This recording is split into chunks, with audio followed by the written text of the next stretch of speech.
New update on WASPI's demand for state pension age compensation for women. In a recent development, a group of MPs has urged the DWP, Department for Work and Pensions, to engage in dialogue with WASPI, Women Against State Pension Inequality, campaigners, especially as a legal challenge is on the horizon. This comes as a response to the DWP's refusal to provide compensation to the affected women, despite acknowledging the wrongdoing. The situation involves an estimated 3.5 million women born in the 1950s who missed out on state pension payments due to changes in the retirement age by successive governments. WASPI has emphasized that this is a critical moment for the UK government to reconsider its stance. A significant court case is set to take place on December 9, 2025, where campaigners and government lawyers will face off. The DWP will represent the government's response to the Parliamentary and Health Service Ombudsman's (PHSO) final report on state pension age changes, published in March 2024.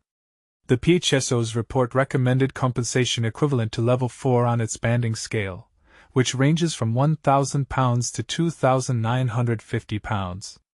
Ministers have accepted the wrongdoing but have refused to provide any compensation, sparking outrage among MPs and campaigners alike.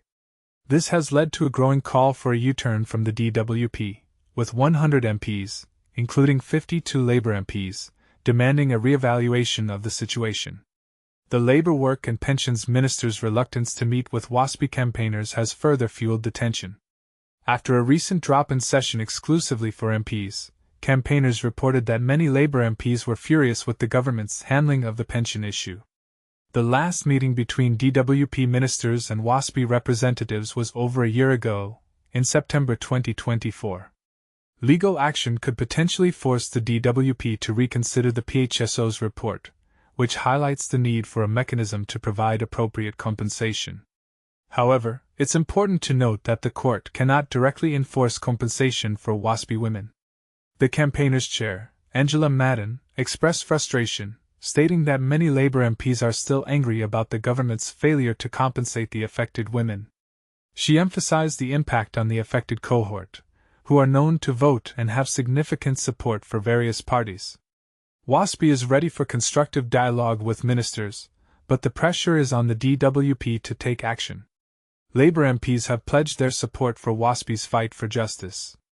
Rebecca Long-Bailey, Ben Goldsborough, and Olivia Blake have all spoken out, demanding justice and compensation for the affected women. Andy MacDonald added the importance of maintaining a dialogue with campaigners, emphasizing the injustice that has occurred.